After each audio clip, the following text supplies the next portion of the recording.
The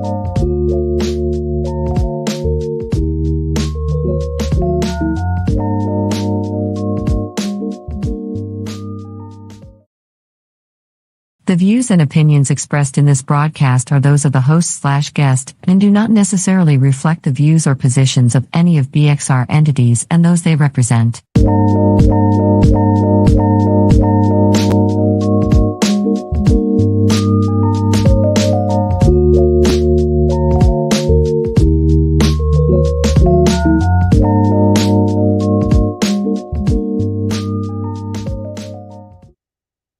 The views and opinions expressed in this broadcast. Hey, y'all know I gotta come through here always trying to vibe and be on time. What's up? What's up? What's up? You joining me for another episode of the You Better Live show through Be Exposed Radio. It's the goddess ChasReal, the Empress Lady Cake Mix. Always blessed to come through this space and chit chat with y'all and give it to y'all, your news, our views. So what's going on? It's a whole bunch going on, as always, because you know what the saying is, if it ain't one thing, it's another. And my sisters and my brothers, it be a whole bunch of what and the whats and the what in the worlds. Y'all know how I get it started, giving all glory and honor to our God, our Lord and Savior, Jesus Christ, and to the Most High, whoever you praise, baby. I'm encouraging you to stay prayed up and praised up. Let's get it going.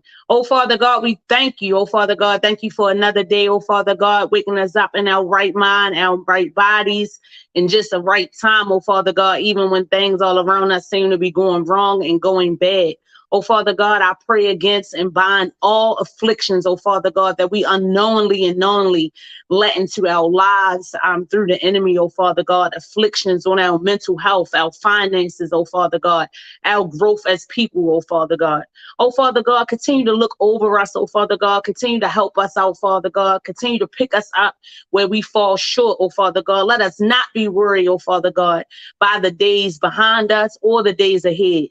Let us always be confident to know, Lord, that you control all and you know everything that's going on, Lord, in spite of everything that we see.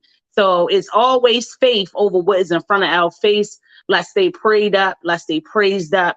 We give all glory and honor to you, God. And I just want to say thank you. Thank you. Thank you. Amen. Amen. Yes, you got to thank him. I'm telling you, with so much stuff going on. And when you see so much stuff going on and keep going on and on and on and on, oh my goodness, it really, really, really brings you to a point in your life. Well, I'm going to speak for myself. But I'll be like, look, I got to be grateful. I don't care what's going on. I am grateful every day life show up. I'm going to just keep on living it. You heard me. And that's why the next topic is May Days, the power of flowers. See, I'm going to talk about a whole bunch of stuff because you, like I said, y'all know what I do on the what's and bringing y'all your news and our views. But I wanted to touch bases on that because, you know, this month is Mother Day. It's a lot that we celebrate, a whole bunch of holidays. So I wanted to give some facts on the background of that because, you know, we just be celebrating stuff that we don't even know what the origin from or what it's all about. But I get it, y'all. Celebrate anytime that you can. Any moment, take a time to celebrate and let people celebrate what they want to celebrate. We know how a lot of times we be like, wait a minute, because, you know, I'm a conscious person. I know a lot of y'all be like, you know, these pagan holidays, I don't want to do this, I don't want to do that, I don't want to celebrate this. But leave people alone. And that gets me to first talk about this Met Gala I heard a whole bunch of controversy about it. People are like, hey, you know what? These rich folks who consider themselves the elite, like, what is the purpose of them getting together, doing all of this? Like, why? But, you know, if that's what they do, if they can come together and celebrate, let them do what they need to do, okay? Now, this year's Met Gala was in honor of the late fashion icon. What is his name? Lagerfeld? What is his first name? I got it written down. If y'all see me reaching over, and then I'm all close to the camera because then I got my book in front of me that I'm trying Karl Lagerfeld. That's right. Karl Lagerfeld. That's right, Marnie. Give it to me. Give it to me. And you say Lagerfeld. Karl Lagerfeld. A line of beauty was like the whole what do you call it? Not the scenario, but like the whole, what do you call it? When somebody they posed to do, it was requested that they dress up, like in honor of him or whatever. So people were showing up in their Chanel tweeds, their black and white, kind of signify which was his uniform. But he definitely helped the fashion houses such as Chanel, Fendi, and his own line. And he also raised funds for the Met Custom Institute. Now, the Met Gala was held this year at the Metropolitan Museum of Art in New York City in honor of him, Karl Lagerfeld, Lagerfled. People showed up. I seen Doja Cat dressed up. She like a cat. I think that was like looking like his cat that he had. I had the cat name written down too, y'all. I can't find it right now. But she was dressed up. We seen Lil Nas X. It was like all silver, looking like a cat. One person outfit that I really loved was Tiana Taylor's. She always comes kind of like dressed in a crust. Cardi B, of course, we seen ASAP Rocky and Rihanna, who is always stunning to me. But them as a couple, they did hit the red carpet up there. I think some little controversy though. They was talking about ASAP Rocky because apparently before the show, he kind of came through the crowd and jumped over a fence to enter, like kind of get past the crowd. And it was this other network that was kind of like bashing him, saying that he used this girl face as a springboard to get over the crowd. And they were kind of like, bashing him a little bit, even though they were saying that wasn't what they were trying to do. But when I was looking at it and even looking at their footage of reporting on it, I was like, look, it's not even that serious. But the 21-year-old lady is alleging that, someone tapped on the shoulder, was like, hey guys, I'm trying to get through. She didn't realize exactly that it was ASAP Rocky. And so he began, to try to get through them. He jumped over the gate and kind of like trying to make his way over the gate. He like pushed into her face. She wasn't worrying about it. So I wasn't too sure why they were so worried about it. But the way that they was taking it in, like, yeah, that's what the elite do. When people reach this stardom status, they just feel like they can do anything and disregard people.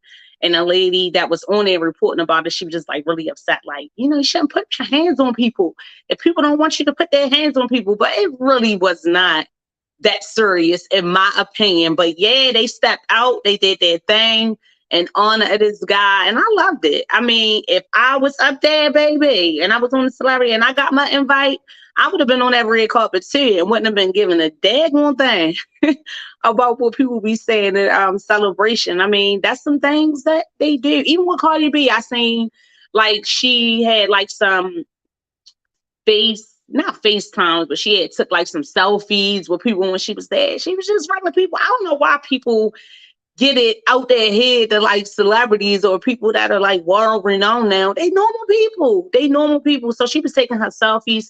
It was kind of like going to a friend party that has a theme and y'all enjoying yourself and y'all taking selfies and everything else. I mean, a lot of times, I guess from there, every day hectic schedule, they don't have a lot of moments where they can just chill and just dress up and don't care. But of course, we gonna talk about it, right? We gonna talk about it. Somebody else is gonna talk about it. At any gathering, even though it's meant to be fun, somebody's gonna have some negativity to say about it and just make it like it's the worst. But at the same time, I would have been there. I would have been there dressed up in my black and white and my tweeds for the legendary Call. Yes, I would have been. And I probably would have had a cat on my shoulder. And I don't even like cats. Just in the remembrance of I know it was a white cat, pretty white, fluffy cat that he had. They said he carried around everywhere. It was like his best friend. But anyway, the celebs, they showed up and they showed out. That's what they gonna do. A lot of people was wondering why Lil Nas X was in this all silver, why he had on the cat mask. So I went and did my little research, and that's what I learned. It was in remembrance of the guy's cat. So it was all of that. They went with the theme. They came out. They celebrated, and they had fun with it. Let them have fun. And yeah, ASAP Rocky might have went through the crowd and jumped and accidentally, pushed on somebody's face trying to get through. But I don't think it was like him just being arrogant. Like, I don't care about you. I think it was something that probably just added the fun to the event. The young lady didn't seem to be bothered or offended about it, but now some reports or whatever that I'm seeing that may be because other people, like this other network I was saying that put it out there, they had an issue with it. So it be sometimes like that too. Like things don't be bothering people, but then as soon as somebody say something, then they got an issue with it, right? But I don't know. So while the Met Gala went on about its way, y'all know tomorrow is Cinco de Mayo. I just met with asking Money, like, you want to take a drink for Cinco de Mayo tomorrow? And he was like, no. I don't know. Do y'all out there, do y'all celebrate Cinco de Mayo? Do y'all even know where it originated from?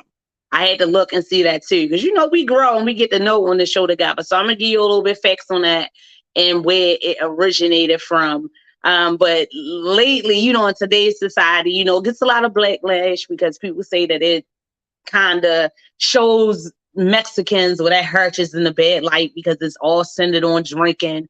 What is the drink that symbolizes it? It's the margarita. And everybody I know that be thinking about Cinco de Mayo, that's what they be talking about doing, just drinking. Like that's what it's about to them. But nope, it actually has a whole history where it derived from, guys. So I say celebrate all you can, but sometimes when you're celebrating things, I think that it is a good thing to know what you're celebrating and what it's all about. Just like how I'm going to talk about Mother's Day and give you a little bit on that origin and where that comes from, because Mother's Day is next Sunday, honoring all mothers, motherhood, anybody who ever shared a motherly bond or anything with somebody. I read some things on the origin of that, like where it come from, like where did it come from? Not to say mothers are not supposed to be honored. We got a couple of holidays here where Father's Day, they got Grandparents' Day, but every time you look, it's another holiday. So any day is a good day, I guess, to celebrate someone in your life or someone that in someone else's life that kind of play these roles, but at the same time, know what it's about. And like far as Mother's Day, to me, I think you should honor and celebrate the deeds of mothers every day. A lot of people say, oh no, Mother's Day is for my mother. As far as me, yeah, I do believe that. I do definitely take special acknowledgement for my mother, of course, on Mother's Day. So blessed to could still have her here with me, acknowledging that a lot of people do not have their mother, or even some people don't even have the relationship that I have with my mother. So I'm always forever grateful, because I realize, like I said, that some people do not have that. And even in my role as a mother, I recognize that it's not easy in my role in trying to provide that motherly device to other children who I did not birth. It's not easy. You always concerned for the youth. It definitely takes a village, but honor all women who at all played some type of motherly role in your life. That's what it is about to me, and all of the things that they contribute to society, all the sacrifices that they make for the children, for our youth who are the future. That is what it's about for me. So Cinco de Mayo, guys. Cinco de Mayo is to commemorate Mexican culture and the heritage. But the true meaning of the holiday is very different from what is today. And something else that I wanted to point out too, like a lot of these holidays or whatever, we have kind of like commercialized them and monetize them. Like every holiday is about money, right? But it seems like Cinco de Mayo is about drinking, really, right? Drinking, partying. Yeah, that's what they do. Tacos and everything else like that. But did you know that it actually came from them honoring the Mexicans? Let me find it out. When they won a war or something like that. Now, I got this information over on my laptop, or so I thought I had it up here, right? Or so I thought I had it over here, guys. Let me go through here, but stay with me, because I got it right here. So Cinco de Mayo, which translates into May the 5th, is celebrated on May the 5th. is a holiday that recognizes when the Mexican army claimed victory over France in the Battle of Puebla during the Franco-Mexican War on May the 5th, 1862, according to history. So that's where the day derives from, when they claimed victory over the France at this battle all the way back in 1862.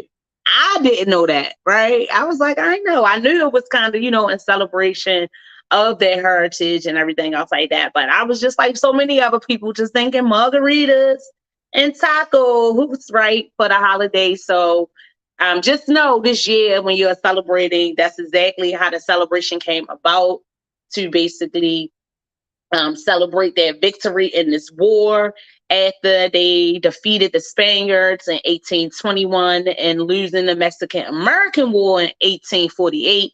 Mexico came into this conflict with France. So back then they were trying to get ownership and the French Emperor Napoleon III sent his troops to Mexico to force the president Benito Juarez and the government out of Veracruz so he could claim Mexican territory for himself, right? The same type of stuff be happening today, right? This was just what's happening with Ukraine and everything else like that. But yeah, that's what happened.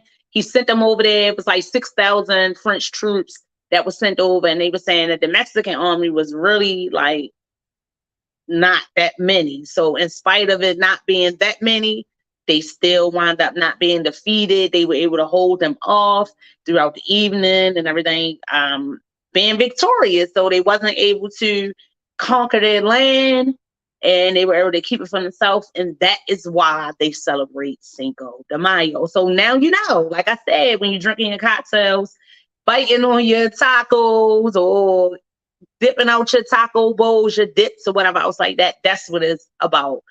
And then it brings me back to giving you the facts about the Mother's Day, because then I was like, okay, how did Mother's Day came about? And it actually came about from this lady, Anne Jarvis, like back in 1914, I believe. It was for a celebration for her mom. Yes, Mother's Day and the power of flowers. And let me just say this. You know how I said before, well, not how I just said before, but how people say them April showers bring May flowers. And this just is one of those moments where I remember that. Even though it's still raining in May, and even though spring showed up, I was talking about that before, how spring sprung forward fast and it's beautiful always to see, but it ain't really been no spring-like weather, right? It's still been raining and everything else like that. So I want you to look at that in some type of way, just contribute that to your life and the flowers and everything in the growth. And I just want you to know that even though the shower's going to come, and even though it's going to be different weather and stuff like that, it's amazing how y'all continue to pick yourself up and just weather the storm and just get through. It's amazing. It's amazing. And it's not just for mothers, And I just wanted to say, like, the power of flowers. We say, give people their flowers while they're here. So I pray that you may be blessed to receive your flowers, to be able to smell them, to be able to get recognition while you're here, not when you're gone. The power of flowers. Just think about it. Like, flowers, they diminish in different seasons, in different storms that come through, that make them wither away. Branches fall off trees during the storms, all of that stuff. But in different seasons, such as spring, after being under all of the rust, under all of the stress, under the cold moments, under the heat, all of that stuff, they grow back, and they grow back so beautifully. So even in your life, when you're going through your storms and different things with a way with you, whether it be the temperatures of the world, it being cold, even if different things or different weathers aren't showing up in different seasons in your life as you have expected, understand that you are a flower, baby, and you are powerful, okay? And just like I was saying, I pray you get your flowers, even though, Outkast had that song, say some roses smell like poo-poo. They do, and I understand you might be getting a brush of some of them roses that smell like poop. But stay faithful. Stay faithful. I hope that you're not only sowing into yourself, encouraging yourself daily as you can, but you also are continuing to do it for others. Like people don't even understand how powerful your words of encouragement and your accolades or whatever can be to a person. Like some of us, we just forget. I consider myself a flower, but yes, I wither. I wither away. A lot of times I'm worn. Some days, if you ever had a plant or a certain flower, when you don't water them, they kind of be on this like little lean, right? Or whatever else is the case. So yeah. So when you get watered and you're refreshed, you kind of are like a new person, a new just spurt of energy. So I hope that that's what you're receiving and that you're not shying away from giving away as well. So I mentioned the lady Ann Jarvis, right? Because Ann Jarvis, she established Mother's Day uh, with the help of the Philadelphia merchant John Wennemers, and it actually I think was put into law by a president of ours. I think it was Woodrow Woodson in 1914, because I think a little bit before that, she wanted to do this in like 1904 or something. Well, originally, like her mother, um, hold on, I'm gonna read it. Following the death of her mother, Ann Jarvis, on May the 9th, 1905, she wanted to like commemorate what her mother had done. Her mother like worked in this church. I think that whatever church that is up in, I think it's in Pennsylvania or Virginia. I had the name. But I ain't trying to be stuck over here reading, y'all. I try to prepare myself as much as I can. But it was in this church. She wanted to kind of just commemorate what her mom had did and everything else like that. Her mother originally wanted to start it, and it was kind of like a Mother's Friendship Day. She wanted to do it in response to the Civil War, wanted mothers to come together regardless of what side that their children picked on the war. They kind of wanted, come together, support each other with their sons being in the war. Later, when her mother passed away, she wanted to, shed light on the things that her mother had did and give honor to that. So that church where that originated in, that's kind of like the staple of the Mother's Day tribute. So they got like a shrine up there, whatever, that they not worship, but they kind of acknowledge and remembrance of Ann Jarvis's mom.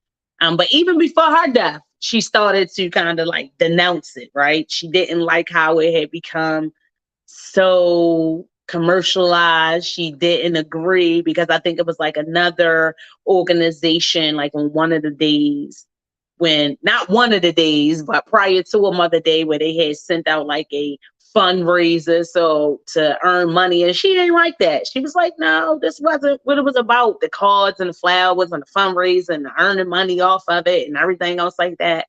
But with all holidays, that's what us Americans do, baby. We make all of it about money. Just ask some of these kids what Christmas is about. All they know is the gifts and what you want to get. Even Easter, me as a child, even though, I'm in a Christian faith, I believe Jesus Christ is my Lord and Savior.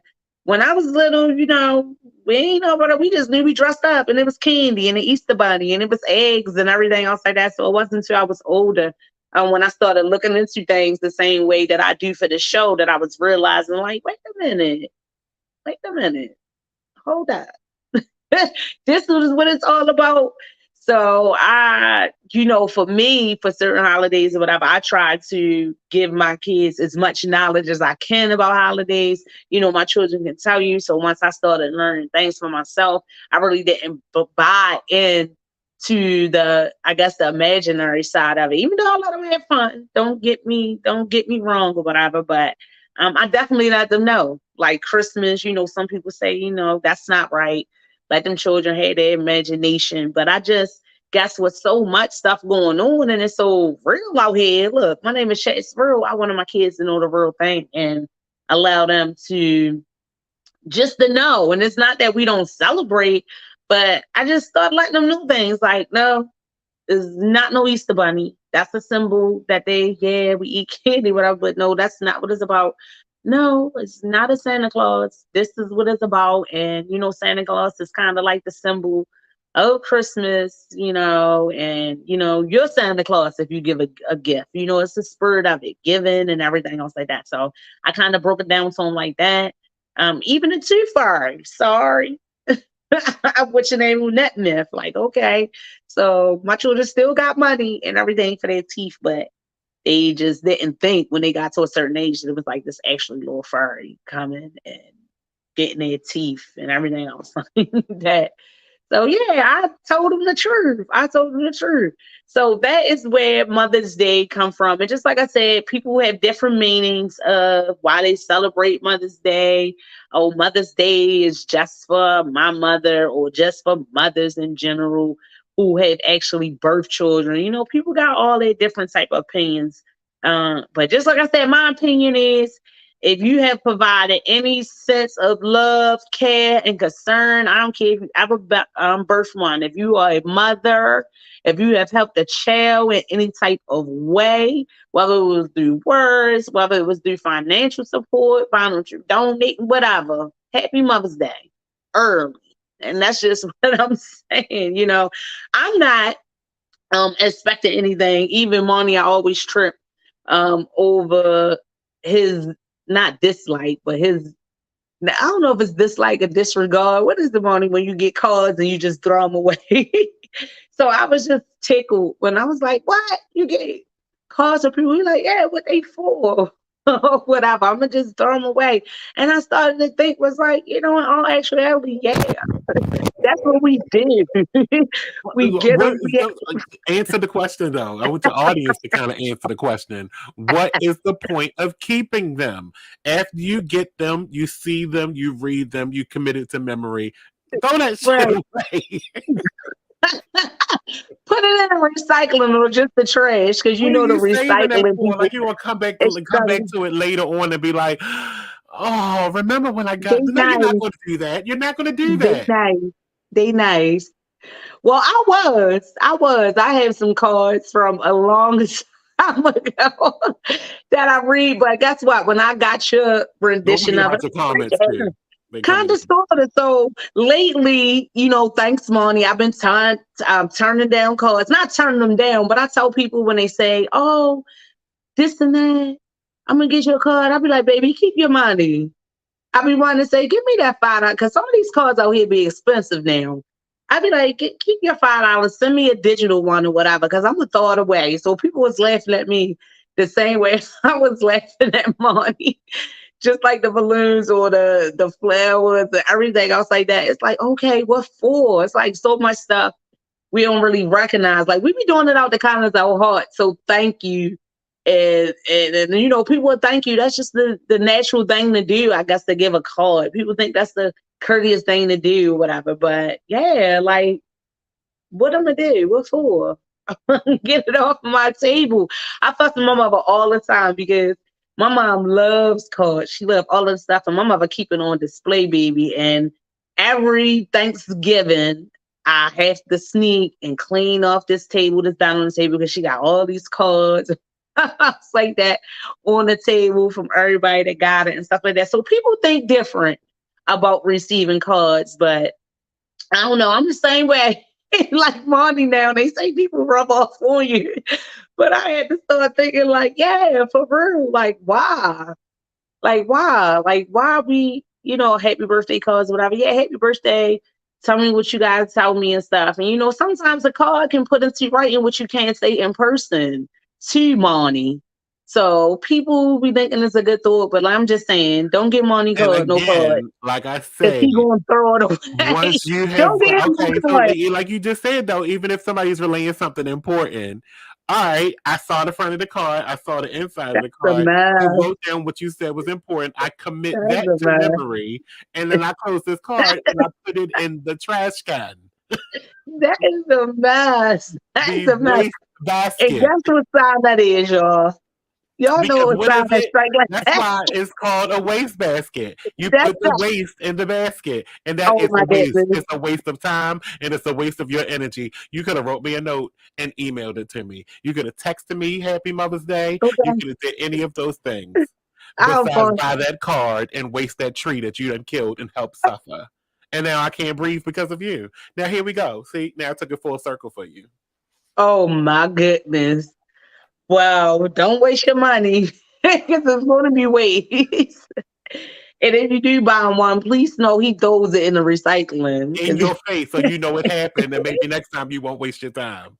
I can't. I cannot. But it did make me start thinking different about it. I was trying to see the chat. I was reading a little bit, some things coming across. So forgive me, guys, if I'm not responding, because this is a different setup right here now. So I used to see whatever. So now it's running across the scene. I think that was my guy, was me guy from the Style Lounge. She was saying something. So what's up, me? What is going on, girl? The power of flowers. She is definitely a flower herself, and she is powerful. She definitely is one of those sisters that definitely give that inspiration, that encouragement. Always me from day one since I seen her. Okay, she say, "Hey, beautiful." That's right. Drop them Drews. Yeah, me. You know, I be trying to tell them a little bit about what's going on in the world today and what is going on. But I can't see everything. Oh my god. So, okay. Mika said, "See, she keeps them." And she do keep cards from the people that write personal notes in them to him when she feel a little, down. She go back and she reread them. Right, me. That's what I was doing. Like, yeah, they do. They be inspirational. They be giving you kind of like a reminder. And that's why I say it is very important, because sometimes, we be like, check on your strong friends. Like, that is really no joke. Like, check on your strong friends, the people that you think are strong, the people that are always sowing positivity into you, because I'm telling you, they go through. And sometimes we take a lot of things hard, not only things that happen in our life, but to other people. So check on them, because mental health is real. It's going to be a couple of other things that I bring up tonight that definitely proves that. Like, it is real. You should know it's real. All these murders going on, all these mass shootings going on in the world. How do you not know this is not real? But first, I got some good news. Yes, Lamar Jackson, go Ravens. Yes, whoever's a Raven fans. We know we got the news last week. I forgot to report on it that, yes, he has signed a 5-year deal for $260 million, classifying him as the highest paid in NFL. Highest paid in NFL. Now, some people were sleeping on him. They was thinking he was going to be a trader. But I seen some reports on him speaking out to it. He said, yeah, he wasn't really feeling no other teams. He said something back in 2018, and he meant that he wanted to end his career here. He wanted to win a Super Bowl. He just really appreciates the support that he receives from the Baltimore fans, his teammate, his coach, Harbaugh, the general manager, all of that, the Costa. And he has plans to beat Peyton Manning's 10-year single season passing, even though I think he holds like the highest already for like running yards or whatever for a quarterback. But yes, he got $260 million. He is considered the highest paid. He is considered the highest paid in the NFL. Go ahead, Lamar Jackson. Kudos to you for not selling yourself short, I guess, and finally getting what you wanted to get. Whatever he saved on his agent fees, he was able to give it to his mom, I guess, who was considered like his manager or his agent or whatever. But $135, $35 million at signing he will get. He will also get $72.5 million for a signing bonus. Throughout the first year, he has no trade and no tag clause on that, and that's going to run through 2027. So yes, Lamar Jackson loves Baltimore, Maryland, and he said his plans was not to go nowhere. He wasn't really feeling these other teams, so he gonna be here for 5 years. As you know, is a couple of new members coming over to the Baltimore Ravens. I seen a young dude, Flowers, that just got drafted. We're going to have Odell Beckham Jr.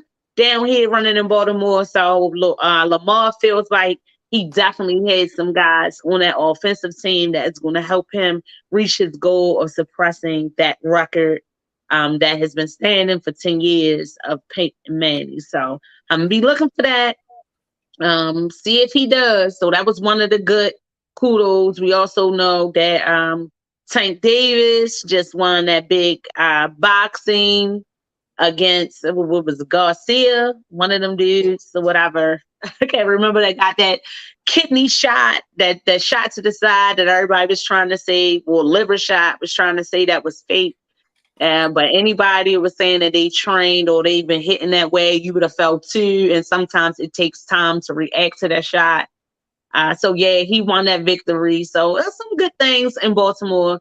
And did you also hear about the police who just now jumped in the water out there by Harbor Hospital to save a lady? I think it just happened yesterday, if I'm not Tuesday or yesterday. Yeah, they jumped in there.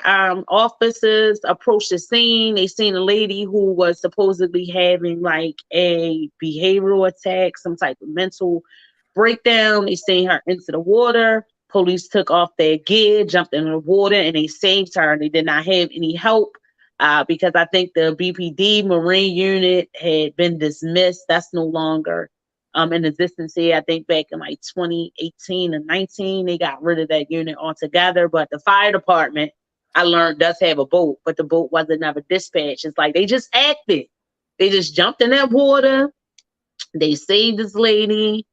And that's amazing. So kudos to them, because a lot of times you don't hear the good deeds of Baltimore City Police. And talking about the good deeds you don't hear, you always definitely hear the bad ones. And I had just now seen that 2 Baltimore City police officers have been indicted. A lot of people are giving Ivan Bates a little bit backlash, saying that he was doing what he needed to do. Well, these were just comments from different citizens. Oh, he was doing what he needed to do just to get elected. Here goes another state's attorney prosecuting more police than they do for reoffenders or murderers or what have you. But Ivan Bates' position is that, you know, these are situations that continue to question the integrity and these people who get these jobs opposed to playing their roles, their integrity and their ability to protect the citizens of Baltimore. And he has to prosecute like he would anybody else in Baltimore who is breaking the law, right? But people are not feeling it. You know, I guess anytime the police get locked up, they're not feeling it. But the same way I say about celebrities, them being regular people, police are too. I really believe that it should be, of course, more training. It should be more mental health days and everything else for them. But at the same time, you know, they're in an environment, they're in an arena where it be some crud stuff happening. And sometimes, I guess, in their life, even though, you know, they got this job as a police, and of course, you know, in good faith, we would hope that they uphold their integrity in all situations. I do understand that they are human. You know, imagine being somewhere protecting, hey, you broke or something coming against your back. And then, you know, that's why they be having all them different scenarios of stealing things from evidence or stealing people money. You know, how we talk about, of course, here, the gun task force who was setting people up just to get recognition, just to get their raises, just to get their accolades, putting stuff on people, robbing people, knowing if people who were selling drugs, taking in money, making drug sales their own self, you know, different stuff like that. But these 2 Baltimore City Police have been indicted by a grand jury on 2 separate cases. Baltimore State's Attorney Ivan Bates reports it is Officer Hayshu Watson. He has been indicted for theft and misconduct. He previously was indicted in Baltimore City, accused of dealing drugs on the clock as a Baltimore City Police. This drug deal actually went down in Baltimore County on Ricerstown Road, somewhere at a tattoo shop. While he was on the clock, supposed to have been in Baltimore City, protecting the people, he was out here making a sale, essentially. That's what he was doing. So he made that sale. That was back in September 2022. So he is indicted now on theft and misconduct. It's another one, Alexis Acosta. He or she, I don't know. When you see Alexis, is that a woman or is that a man? I don't know. But the Acosta, whoever this individual man or woman is charged with manslaughter, reckless driving, negligent driving, failure to control speed to avoid collision, death of vulnerable individual caused by motor vehicle, driving American emergency vehicle without regard for safety of people. And this stems from an incident that happened back in June 2022. So as you can see, this was last year, kind of took some time to get these officers indicted, but they indicted, and if Ivan Bates, what I'm saying, who from, not gonna say from people, but from what I've seen, who is kind of like, playing it fair. Of course, he has some goals to reach to try to deter and bring down the crime of Baltimore City. And I'm saying if he felt it was necessary to pursue with these officers, it ain't make no difference to him, whether they was Baltimore City police or not. Of course, that makes it more despicable in my mind, because my thing is, if you're taking these certain oaths to do certain things and you here and you supposed to be this warrior for the law and you breaking the law, like how hypocritical is that? It's sickening, especially if that's just like being a doctor and you took this oath to try to save lives and you really up in there like intentionally killing people. That's the same thing. Like, but with anything, we know that's what people do. That's what people do, right? Like some police officers, that's the reality of it. They ain't become police officers to protect and serve with integrity. They became police officers because they feel like in the roles of police, they can do whatever the fuck they want to do. Let's be real. That's just like pedophiles or people a lot of times that hurt children or whatever else like that. They seek jobs where they can be around children to do this despicable stuff they do. It's like how we say it's so many discretions in this justice system, or so many racist stuff, and all of these systems. So do you think these races, when they went for these jobs, that's why they was going for them, because they knew the impact that they could have in the system. I don't like these people. I'm racist, but guess what? I'm gonna go here. I'm gonna hide it. Hide behind a badge, hide behind a rope, and this is what I'm gonna do. I'm gonna cause mayhem. And I'm gonna do it in some way legal, but it's illegal. Yeah, that's what they do. Just like the criminals, going back, I'm always talking about, of course, the devastation that's happening here in Baltimore, and that's bringing me to my next story that I wanted to bring up. And it's sad. It's sad because a lot of times when people out here just trying to do the right thing, it just don't even matter no more. Right here in my city, like you can be anywhere. You don't have to be into nothing. It's like I said before, back in the day when things used to happen to you, people used to kind of know, oh yeah, he was into that, or yeah, she was into that. But now, no, people be waiting, standing on the bus stop, just standing on the street. It's like I said, people be in their house, bullets and stuff like that coming from through their windows. People sit on the steps, innocent bystanders. We see so much of that. So you ain't gotta be doing nothing to be in something these days, and that is the truth. Yes, it was at 24 years old. I think he was 23 actually. Oh no, that's another story that I'm gonna bring up when I was talking about mental health. So let me go back. Hold on, turn to my pages. That's all right, y'all. Y'all don't like me turning me some these pages. Send me some Cashapp so I can get me some postcards. And I won't waste them, okay? I will waste them, but I will put them in a recycling bin. Because, like, why? So this is my paper. I'm killing the trees too, Bonnie. These little notes that I'm writing, but I'm killing the trees too. I'm killing the trees too, going through. Look, I'm just laughing and just tripping me off because I'm happy. I had a rough week. It's always rough for me, right? It's always rough. If you're watching my show, I think that is very important, though, to give your truth, give your testimonies and stuff like that, because that really helps people get through. Sometimes people will see you and you'll look all together. Yes, you don't look like what you've been through, and people will think that you don't have no troubles, you ain't got nothing going on.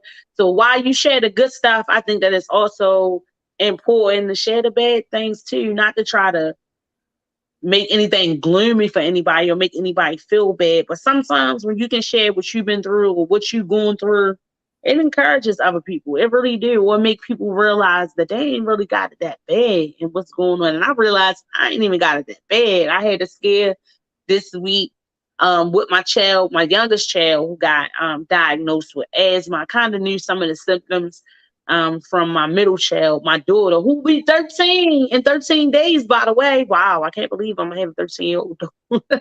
And my oldest son to be 23 this year. Yeah, 23 this year.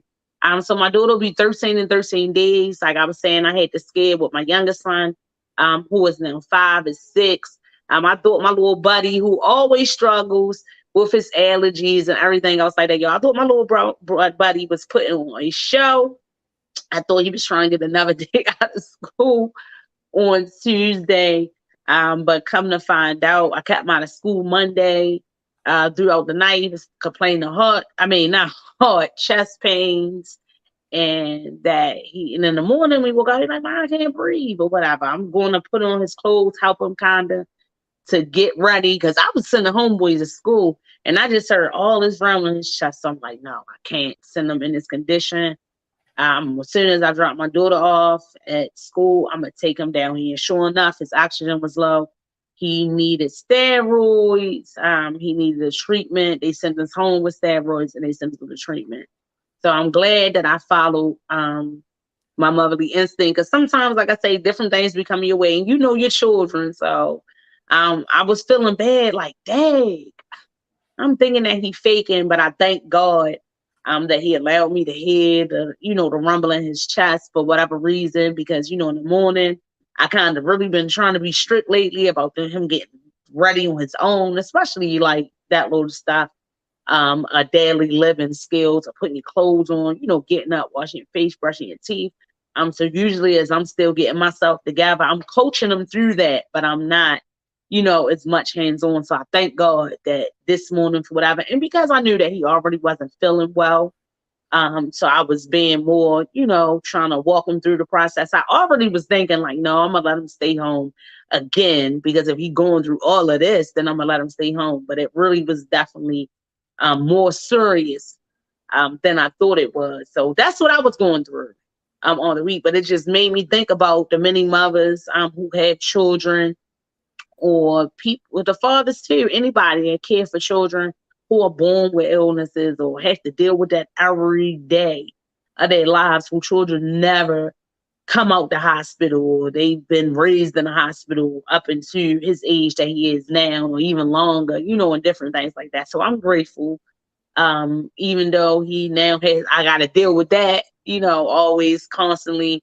I always say my anxiety be on 100, 1,000, 100 million, should I say. And I got to deal with that. But I just thank God for giving me the resources and the ability to do it and the strength to do it. Because as a mother, I'm telling you, constantly always worrying about your children. And I'm just thankful too that I'm still here, because it's like I acknowledge that a lot of people don't got that, with their mothers, or that nurturing and that care, never had it or don't have it. So yeah, I acknowledge that. But anyway, yes, 23-year-old Fabian Sanchez Gonzalez was shot and killed Wednesday. Was it Wednesday or was it Monday? Look, I be having all these dates mixed up. And it's not the dates that I be having mixed up, guys. I be having it in my head. I told y'all before, my short term is shot. And then I'll be writing these notes down, just jotting them down everywhere, thinking that I'm going to remember my different connections when I come on the show. And that's never the case, because once I'm trying to maintain my attention on the camera and make sure I'm being polite and I'm talking to you, and then I'm constantly trying to read these notes. But rest in peace to the brother who was slain a half an hour before the end of his shift. It is being reported that two unidentified males entered the T-Mobile on the 2500 block of Boston Street, which is in the Canton community. And I've been to that T-Mobile so many times. I frequent that restaurant that's right there, Outback. That's right there. That's kind of like the only one that I go to. But sometimes I just slip through there just to get their little their boomerang drink, which I think I'm gonna do tomorrow for Cinco de Mayo. Either go down there or Nacho Mamas, if I can find some money to do so. So Cashapp me once I get me a margarita, y'all. But anyway, yes, this young man, he was down there. That's why I say it is so sad, trying to do the right thing. 23 years old. I talked to somebody yesterday, my Aunt Riri, who was saddened by it as well. She's like, she's been to that T-Mobile so many times, and this young man has waited on her. That's kind of all of the condolences or the messages that you're seeing from people who knew him and are acknowledging, his passing and giving condolences to the family. Everyone is saying he was kind, he was respectful, always willing to help, very helpful, and it's just sad that his life was tragically taken like this. They entered there for a robbery, taking money from customers. So when they entered the store, was customers at the store. Allegedly, the customers were shot as well. The suspects took on foot, they say, running past the Outback Steakhouse, going in the back. They still looking for them. But yeah, they killed this man, cold blood. Something interesting that I seen was a lady, Jody Rosoff, who had spoke out on it. Jody Rosoff, she's the owner of Doc's Smoke Shop. I believe that's on Eastern Avenue. She's been the owner of this business for over 40 years. Here in Baltimore City, she had reported that her business got robbed 2 times within 6 months. The last time it being robbed was back in March, where she actually shot the suspect in the leg. She was injured as well, as she charged him as he was going out the door, and he hit her with the gun in her head. But yeah, she said she closing down. She said when this had happened, it just brought a whole bunch back for her. It was hard for her to talk about it on the news when she was making her statement. She just was saying her heart was beating so fast, and just talking about it and the PTSD that it's bringing back to her is just crazy. I'm sure, just like how we know when certain things happen to you, and then when something happens to someone else, and something so tragic as them losing their life, it does make you think about that. Like a car accident, right? I've been in car accidents. Thank God none of them any fault of my own, but I've been in car accidents, and I've been in some devastating ones. I mean, one where a bus knocked the whole front of my car off, right? Knocked the whole front of my car off. Broke my son's seatbelt from the seat. This when my oldest was like 3 or 4. Snapped the whole seat, threw him in the front. He had bit his tongue, almost lost his tongue. And we survived. But I have family. I know people who have tragically died in car accidents. So I can understand what she was saying, and where her concern and her hurt was like coming from. Like, damn, I've been robbed in 2 times in the last 6 months. Here, this young man down here, 23 years old, doing the right thing at work, and he get killed so tragically and so senselessly. And yeah, it's crazy. It's crazy as I don't know what. I've known people that worked in the T-Mobile store, different young guys or whatever. So even though I didn't know him personally, it's just sad to know that somebody was at work. Somebody was at work. They robbed the store. Y'all took everything from the customers or whatever. What they had to shoot them for? We don't ever know how a criminal mind works, but like, really, why? Like, why? So prayers definitely go out to this young man's family. I don't even know. I didn't hear anything about if the store kind of like got closed down, if they, wasn't seeing people or whatever for a while. I'm thinking so. That probably was the case. That's normally the appropriate thing to do, is the close. Cause like, how can I come back to work the next day? And my coworker, I don't know if he was in there by himself. Usually, in the phone stores, they're not. They don't be in there by themselves. If they are, for whatever reason, they put them gates down. They shut them gates down. So I don't think he was in there like the only employee. But it's just real sad. It's sad. Excuse me, I gotta take that drink. Then I'm all clogged up a little bit. That's because I be on here and just running my mouth. Trying not to bore y'all out, especially when I don't have you guys trying to talk about everything. Make sure that I get everything in, because I really do my due diligence before my show to get information, things that I think that would interest y'all, things that I'm curious about, different things that I feel that y'all might have questions about, and I bring it through here so we can talk about it. Yes, this is our news, right? And we get in y'all views, well, mine, so to say. But thank you, Mika, for giving your views and everything on when we were talking about the cards and not throwing them away and everything. I was like that. And why we keep things like that, for sentimental values, and they all pick me up on those days when you need it most. But the phone lines are always open here, 443-642-9403. Don't be shy. Girl, Of course, I love you being up on the chat. How often is that? How often is that? How often is what? That you pull the card back out? That waste of space sitting over there in your corner. How often do you go back to read that card? It still is a waste. It's a waste. Mm. Oh my goodness. Condolences cards. I came different stuff like that. You still talking about it, so I had to jump back in. Appreciation cards and everything else like that. I mean, in the spot where I'm at now, only thing I'm appreciate, so I can say like that, it's the thought that counts. If you want to get me a card, get me a card. The Dollar Tree got them, but it ain't $1 no more. But the $1.25 store, they need to update the name now, right? But the $1.25 store, some of them can get $2 for $1. But I'm one of them people though, money. Like I said, I used to go to the store, baby.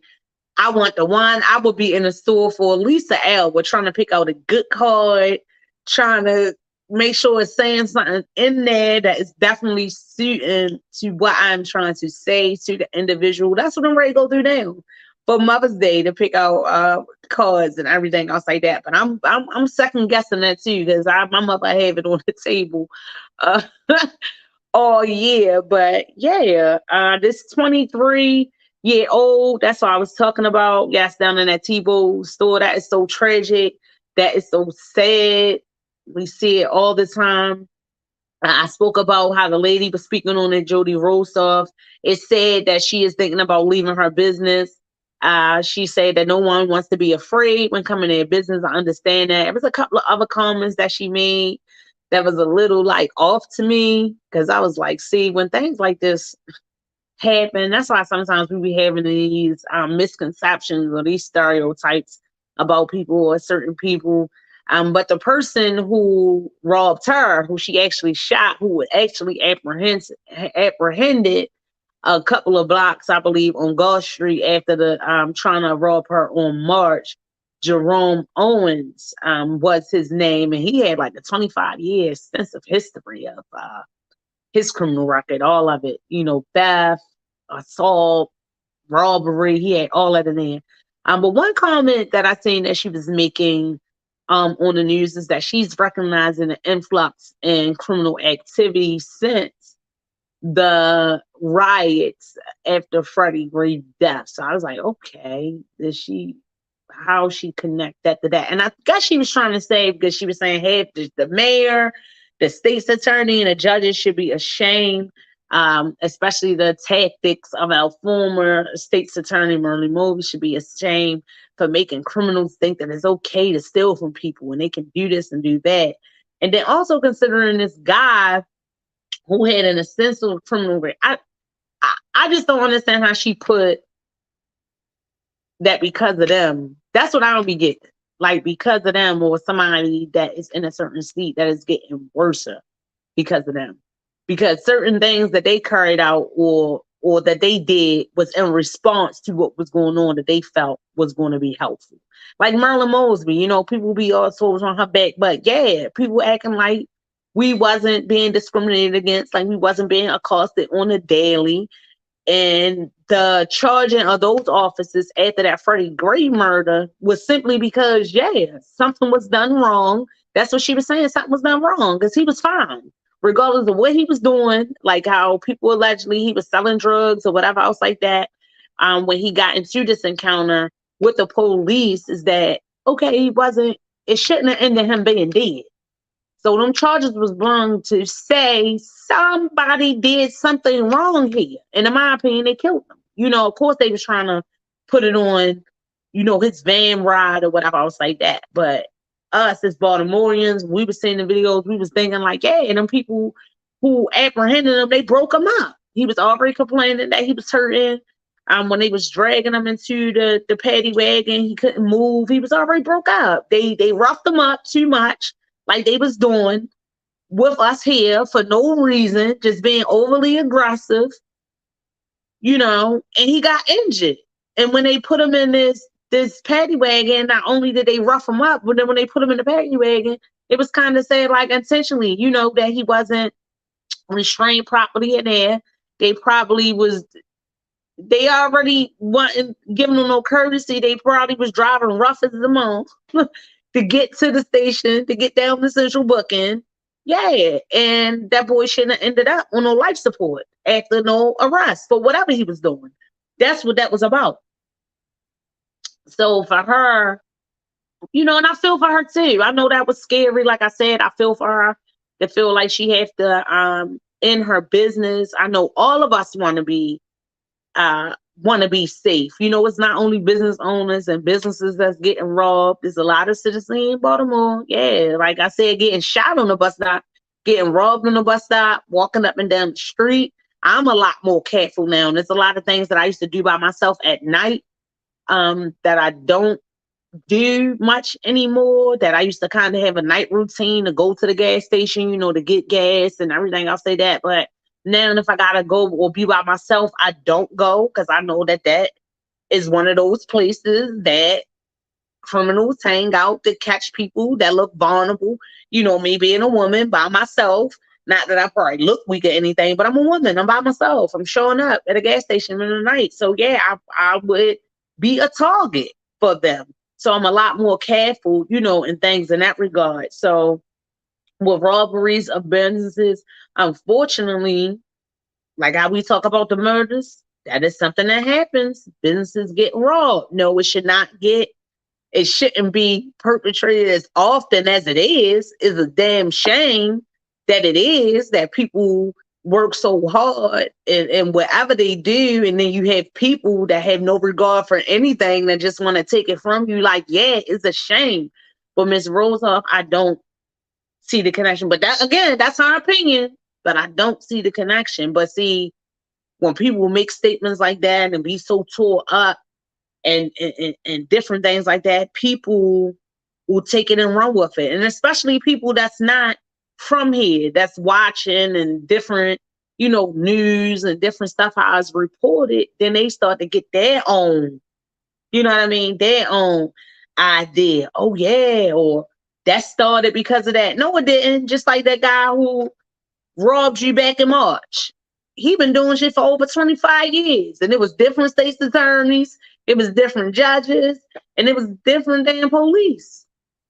So how was it their fault? And even though she was saying, you know, shame on the mayor and everything, we talked about that many times before too. Like, yeah, we know these different people who take up office and they have goals and they say that they are going to do stuff. But for whatever reason, we act like this stuff hasn't been a problem. And it ain't been happening. And sometimes you gotta give credit where it's due and say people are trying to do something.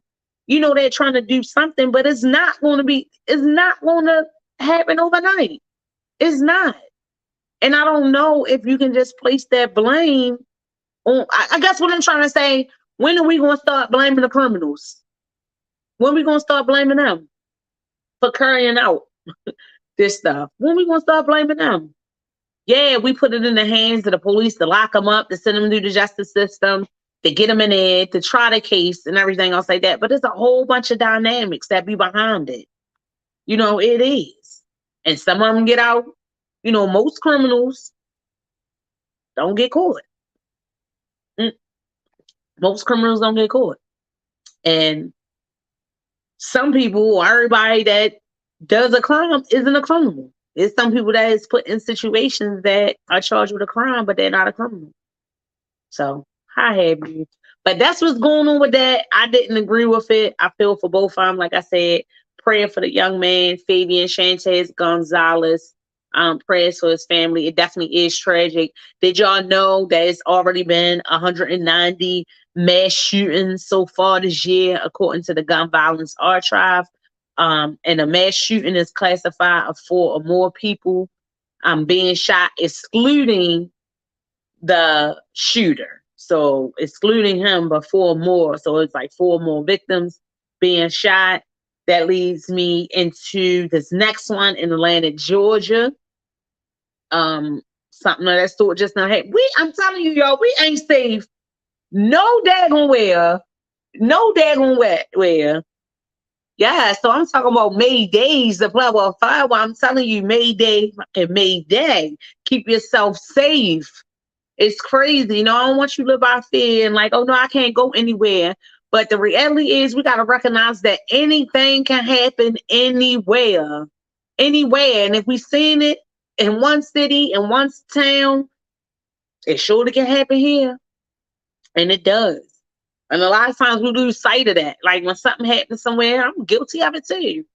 You know, I'm guilty of it. But like I said, I try to change some of my routines because that's just a human. I guess that's the human response. Like a lot of times, we don't think shit can happen to us until it happens.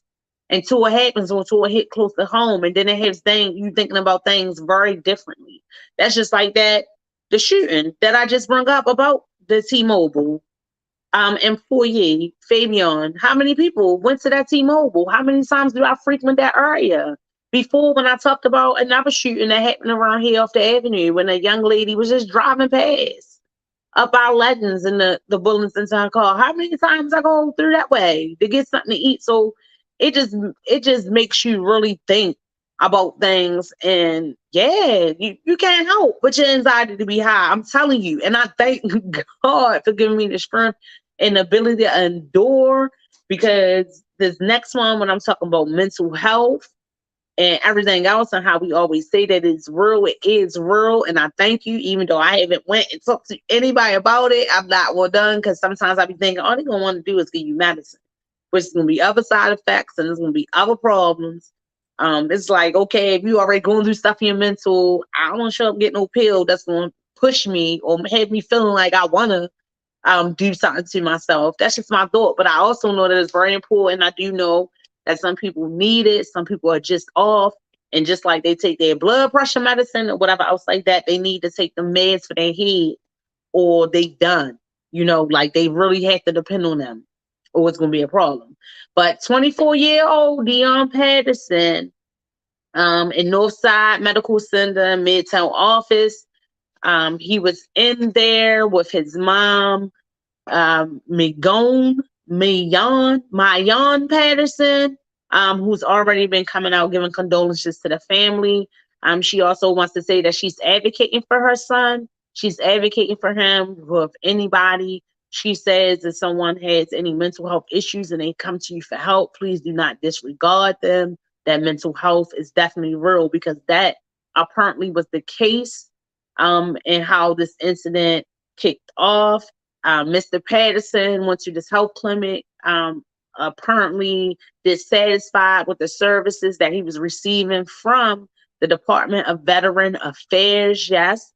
He served in the Coast Guard from 2018 up into January of this year when he was discharged. I haven't seen any information as to why he was discharged or any of that sort, but obviously he was suffering with some issues in his mental health. He went to this facility to get treatment because, like I said, he was dissatisfied with the treatment that he was receiving from the Veteran Affairs. He was asking for an anxiety drug, Ativan, and I guess the doctors at this facility were denying him this medicine that he takes for his anxiety, and he got agitated, he got angry, and he pulled out a semi-automatic and got the shooting. Nobody got anything to do with anything in here, but his mind, I guess, whatever he was going through, he snapped. He was going there to get help. I guess he already had some frustrations because, like the mom was reporting, he was going there because he was dissatisfied with some services he was already receiving. So this guy who's having a mental breakdown, dealing with whatever, he shows up into a medical facility. He's asking him for help. He needs this medicine for his anxiety, and he was denied. And he shot up the police. That does not make it right, but I'm just giving y'all the backstory of what went down. And what the mother is saying, I guess not saying it could have been avoided because he was with his mother. His mother was supporting him on this appointment. I had seen one report where I think she had got injured too. I don't know. No, she was trying to hold him back or whatever. But I didn't see later information when I was going back trying to get updates on it so I can kind of report it on the show. But a 39-year-old woman by the name of Amy St. Pierre, who was an employee of disease control and prevention there in Atlanta, Georgia, was actually killed. There were 4 other women that were shot in Miss Georgette Whitlow, Elisa Glenn, Jermone Daniel, and Alicia Hollinger. All of them were in critical condition now. I believe several of them are still in intensive care. A lot of them are stable. Miss Whitlow, Miss Glenn, and Miss Daniel reportedly was shot. Miss Whitlow in the arm, Miss Glenn and Miss Daniel in the stomach, with Miss Daniel being actually shot multiple times in her abdomen area. And Miss Hollinger was shot in the face. And Miss Pierre was tragically killed. So he's now charged with 1 count of murder, 4 counts of aggravated assault. Yes. So afterwards, after he shot this place up, he fled the scene. It was a standoff, I believe. I seen for several hours. One say 1, one say 8. That's why I say some of this information that be out here, you know, you got to decipher through all of it, y'all, to get to what they say. It's 2 sides to the story. Then is the truth. Then is what's really happened. So what the truth, what's really happened, I don't know. But yeah, it'd be a whole bunch of sides. But he fled. It was some type of standoff. They had lockdowns, of course, in the area for schools and different things like that to assure everyone's safety. It was 15 miles out from an incident. So actually, when he shot up this clinic and injured these individuals, killing Miss St. Pierre, he ran from the scene, went to a nearby gas station where it was. Then I tell y'all, be careful with them gas stations. But this was all in broad daylight because I think this happened like 12:01 or so in the afternoon. So he runs from the medical center over to this gas station. Someone's truck who was not being attended to, but it was still running. He jumped in his truck, and that's how he fled the scene. So in fleeing the scene, of course, they sent the tag number out, whatever, and that's how he was found. They were doing like the scanning and the license plates and everything else like that. And I believe actually undercover was the first to kind of like approach him, and he's getting noted for his capture or whatever, or recognized for being the first one, that initiated the capture of this individual. But I was just like, wow, can you imagine that? Being in, first of all, having to go to a health clinic, and then, knowing that he was a veteran, wow, I can only imagine what he was dealing with mentally. He was in the Coast Guard. So to know he was supposed to be receiving services, was dissatisfied that he went somewhere else for help. But could you imagine, being his mother, going with him in this kickoff? Can you imagine so many stuff just be kicking off in places where we be thinking that we are safe? We talk about the schools all the time, but can you just imagine being in a clinic, waiting there to be seen for yourself, and then somebody just starts shooting? You don't know what's going on. That's world. I ain't gonna say this world, but the people in it, oh my goodness, is crazy. The people in it is crazy. But yeah, his mom is saying don't disregard them and just be careful. Just be careful. And I commend her for, of course, giving her condolences, but then also speaking on that, because it is real and it is out here. So I feel for her. I feel for the family of Miss St. Pierre, 39-year-old, who lost her life. I feel for the other women that I mentioned who are still recovering in a hospital at Grady Memorial Hospital, which is a 1-level trauma center in Atlanta, Georgia. That's where they are being nursed back to health. But yes, it's certainly sad. I seen an update too that he kind of waived his right to appear. So I think it was kind of like his arraignment today. But nope, he ain't want no parts of it, and he didn't show up. I guess he like, nope, I'm wrong.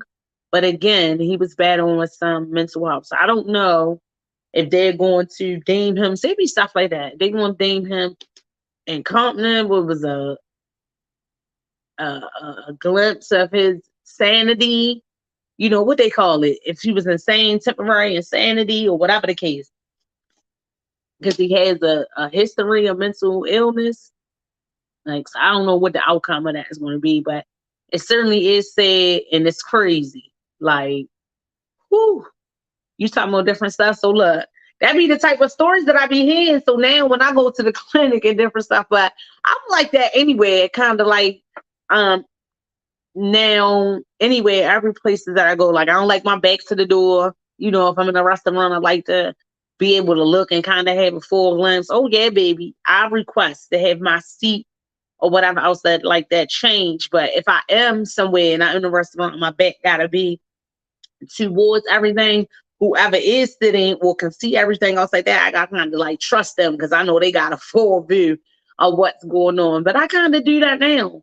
I don't like, stores when, majority of the stores is one way in, one way out. But like when you got to walk all the way deep in them, I be trying to get in there as fast as I can and get out of there. I hate standing there. If I go into an establishment, I order me some food and it's kind of standing around. I never stand in there anymore. I always come out to my car. But just like I say, stuff can happen anywhere. So it's like you can be safe as you can be, and it still does not mean that things are not going to happen. So that's why I say you got to praise God and you got to give him all the glory for keeping you safe, because stuff be happening and you got to really be grateful that it did not happen to you. Come on now. Come on now. You got to be grateful that it did not happen to you.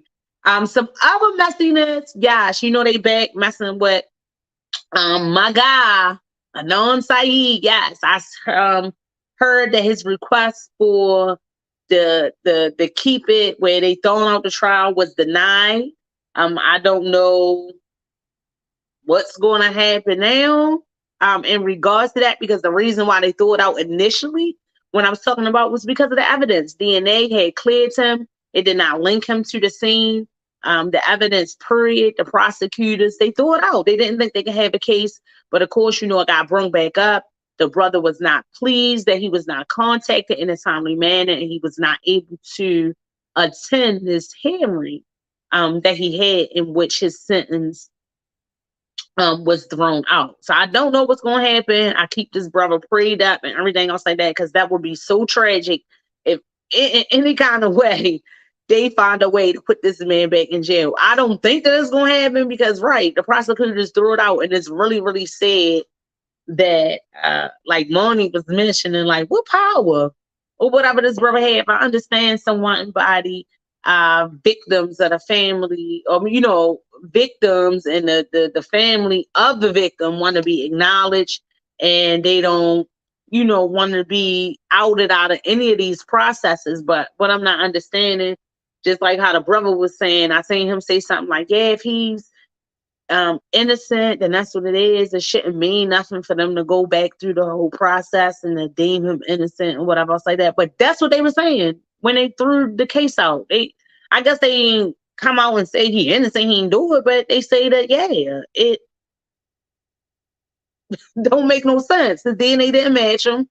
It's other stuff that wasn't going on or whatever when he got sentenced to it. So they threw it out. They vacated the sentence. And that's what it is. But because he didn't get called, there was a couple lies being told too. Yeah, by some of the detectives. It was a whole bunch of lies being told. I'm just going out there with some lies being told by some of the detectives that didn't line up. And then it's not like this case is being reinvestigated. That's not what's happening. You're talking about a re-prosecution. It's just a representation of the evidence that they already have. And then it's just going to be in front of a new jury that now is completely unfamiliar with this case, because this was now 20 plus years ago that we're talking about, that you're now trying to have him tried in the public eye of today and not the public eye of yesterday or 20 years ago. And back then too, 20-something years ago, when they were trying this case, it was a lot of controversy that was surrounding, like, they really pushed for it because of his religion, different things that enabled with. Even his father, was against even coming to anything because they felt like they were being judged because of their religious garment and things like that. Because that was right around the time of 9/11. Correct. Yep. So he did not want to attend. It was a whole bunch of stuff going on too in Baltimore City with like a lot of, Korean and, different nationalities that was owning business here, I guess, being assaulted and different things like that. So people were saying that this trial had a lot of political and bias it says a lot undertones too about being able to, if the prosecutors are saying, look, we can't do this, we can't prove this beyond the benefit of the doubt. That's what that is saying. We're not going to be able to prosecute this to get the guilty plea beyond the benefit of the doubt. Yes. And it's really sad because, for the most part, Anon Syed, he has been really, been low. Patient. He hasn't really been out there. It's a lot of patience coming from him because this is 20 years of his life he's lost.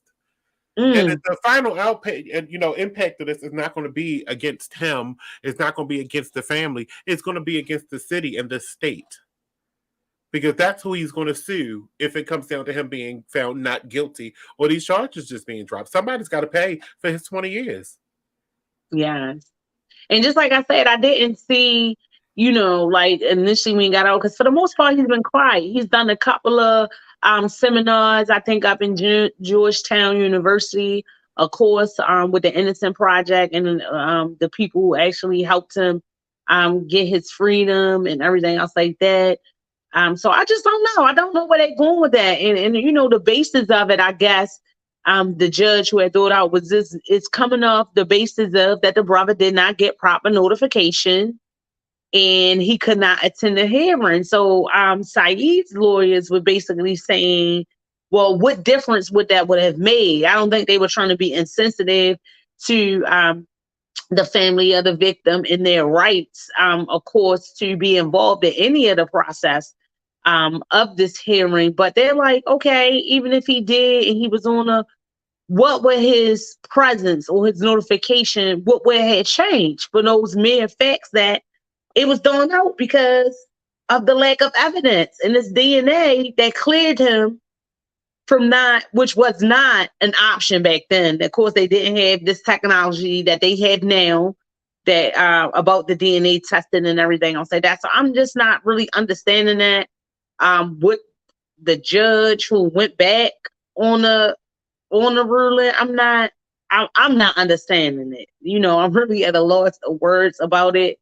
And it's really sad because just like you said with them 20 years or whatever, and it's just like it won't leave them alone. It just keep going back. Now, can you imagine that doing 20 years in the jail for something that you did not do, and then getting just by the grace of God, one day it gets thrown out, not just only by the grace of God, but of course the work from these people who kept it alive. That ChasReal podcast what kind of gave it the world recognition that it had. I spoke about the HBO series that they did that kind of came from that. And I watched that. That's how I found out more information about it and got really interested in it to start following it. And I believe that he didn't do it either. But just to think, he got out. Now he's trying to spend whatever precious time that he can with his family, those who are still left, because there was a lot of changes in that time. I don't think, thankfully so, that even one of his parents had passed away, but they're older. They're dealing with their own health issues and everything else. And the man just want to enjoy life that was snatched from him. And then you just got this that keep him going back and forth. And then the brother, him saying it shouldn't be nothing if he's innocent. I get it. Someone killed your sister and you want them to pay. But I wonder if he's ever got the privilege to look at the HBO series or if whatever. Like, I wonder, because with all this stuff that was crazy about it anyway, you know what I mean? It was basically the police officers, the prosecutors, however, that of course put it in the family head that he did it. So they believe that he really did this. But if you really go and look at all of the facts and see it, like, how do it add up? Like, he wasn't even, I believe, going with Ming Hing Lee. I think that's her name, excuse me, because rest in peace, because it still is somebody that is deceased. So it's not no shuns at her family or at her at all. But I know that he wasn't even dating her when this had happened. She had another boyfriend. I'm telling y'all gotta go look at it. It's real interesting to run through it. And my whole thought after I seen the series and stuff like that was like, how they like, yeah, they just put it on him because they wanted him to do it for whatever reason. So I'm like, I don't get it. But of course, I'm gonna keep my eyes open. Like I always tell y'all, keep your eyes open that because it is gonna be a sad day. Like we always say, it's so many sad days in the justice system, and for whatever reason, they run this all through the courts again, through the court system, wasting taxpayers' money to run this back through. And you have prosecutors who vacated the sentence who say that they don't have the evidence to prosecute it. And for, I guess, the judge on his ruling now of not denying that it remains vacated or whatever. I just don't know what the process is. They're going to go back to a trial? Like, what is going to be done? It's kind of like forcing prosecutors to prosecute a case that they say is unprosecutable. Like, why? The evidence shows that it was not this man. So let's keep our prayers in the midst for him because that's what's going on. Some other just straight little breaking news and what. It was going on in Baltimore because this is crazy all over the world. But of course, I wanted to give my accolades to all of the mothers out here. Yes, May days. We are in the month of May. April brought about a lot of showers, and unfortunately, it is still raining in May as well. But the power of flowers, baby, how they can continue to grow, continue to look so beautiful and so radiant, even through different seasons and even through the storms. They just keep on blooming and everything else like that. Think of yourself as that, the power of the flower. Salute to all of the mothers. Thank you. I can give a shout out to so many women who have showed me care, love, and concern. Me growing up as a child, my adolescent years, and even as a grown woman, I salute you. And of course, the ultimate salute goes to my mother, Janet Teresa Dorsey. I always call her Mother Teresa sometimes when I'm teasing, who I share with you guys has been struggling for several years now, battling cancers, and they just keep on attacking my baby in different parts. When she fights and she beats it in one area, and it's somewhere else or whatever else like that. But yes, through the grace of God, she is still here with me. And she is the GOAT, the real MVP. I'm telling you.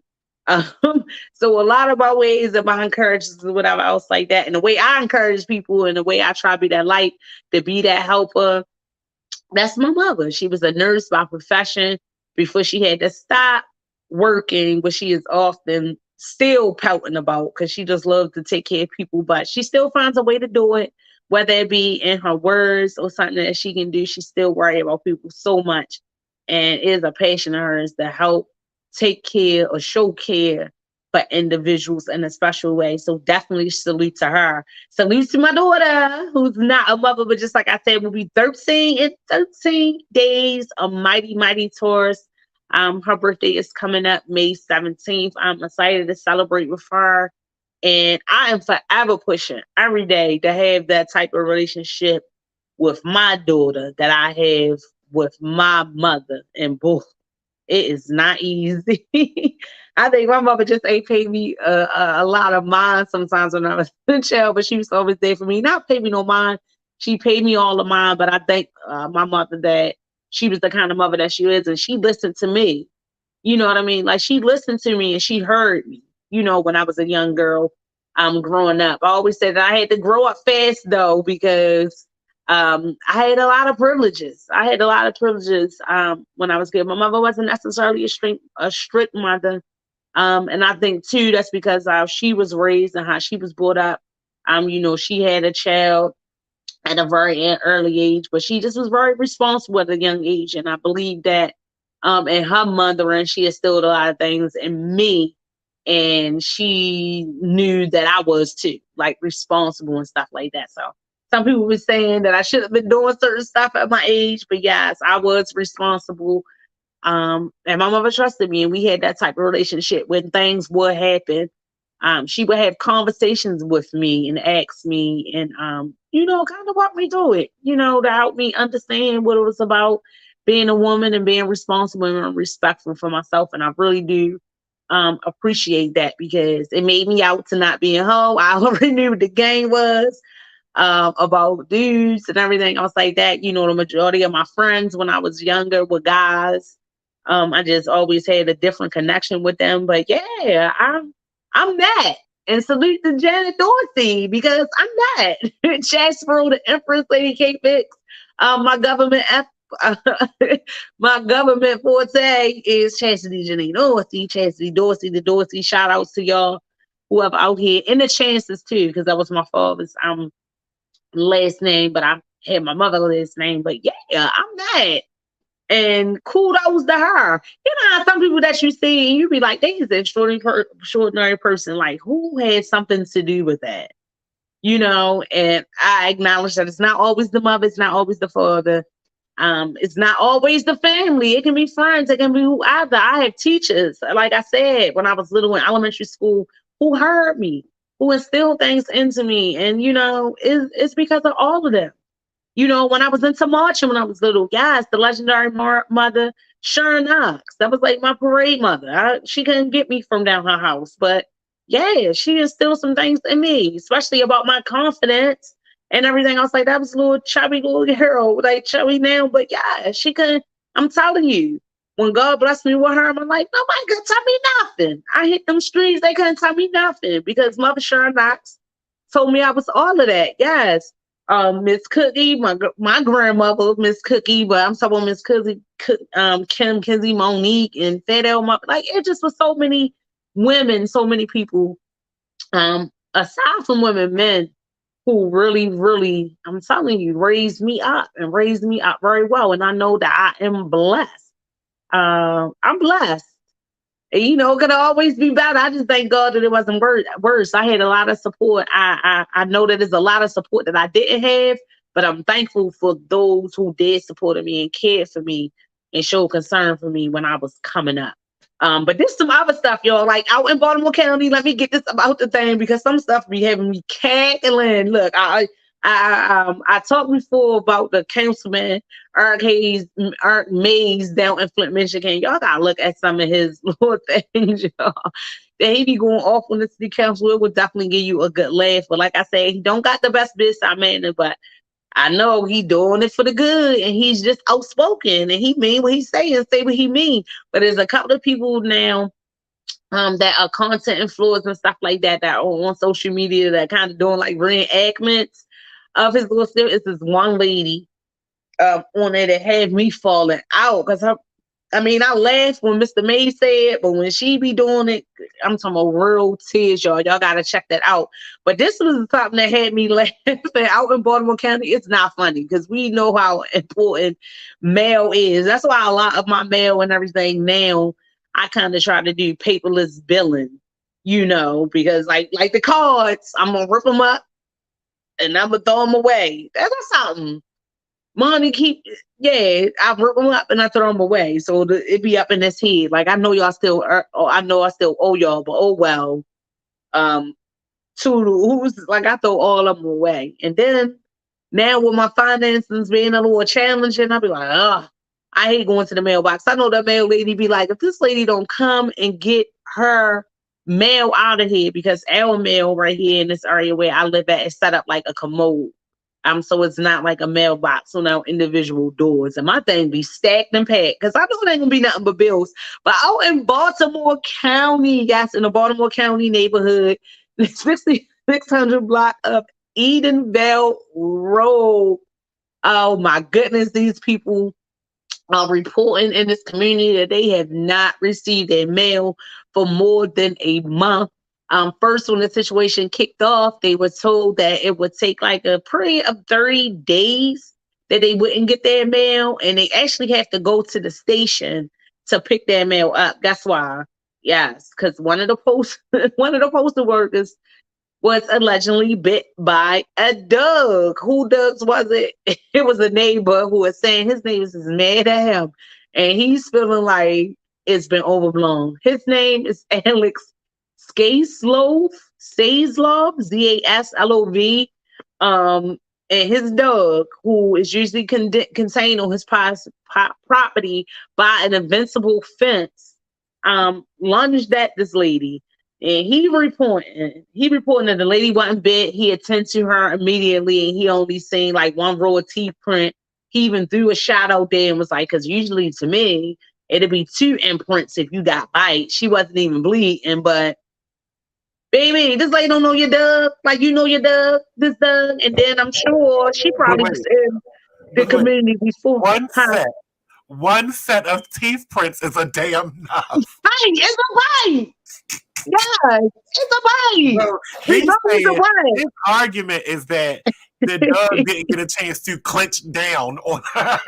But he said it wasn't a chunk of meat taken out of her, and she wasn't bleeding, and they blown it out of proportion. But apparently, if the teeth was deep enough, they broke skin. It's just that the teeth probably didn't get a chance to clench down on her. And even if it didn't, this is this lady route, and she is scared, and I probably would be the same way. That's just like getting injured on any daggone job. Sorry. And he's like, they blew it out of proportion. My neighbors is mad at me. Yeah, they mad. Because of your dog, they got to go down here to this post office and pick up that mail. Because you got your dog behind this invincible fence. And I guess the invincible fence ain't so secure. If he jumped up and he was on his lady, I don't give a fuck if it scratched them. Some people have phobias, and some people that don't even have phobias, they go through situations like this that create phobias. And we already know it's like a cliche how they say, the postal workers getting attacked by dogs all the time. I've shared with y'all that I did a little Amazon flexing. It ain't to the extent of postal service, but baby, when I show up and I see pets, nothing. I went to one lady, and they complained and took my status down or whatever. But yeah, when I show up, you got your dog on the front on a leash where he can walk up to the thing, but your instructions is put my package on my door, knock on my door, don't leave my package. Oh, baby, I set that package, miss. You better be glad that you got it. I set it right there on that sidewalk, right in front of her walkway, and still took a picture and sent it. And when the note said, this is not the recommendation spot, please say why. And that's what I said. I couldn't access the porch. So what I supposed to do? Wrestle with your dog? Or risk being bit by your dog just to get you this package, and then you know you getting things delivered, and you got this dog out here, and you got special requests? Who?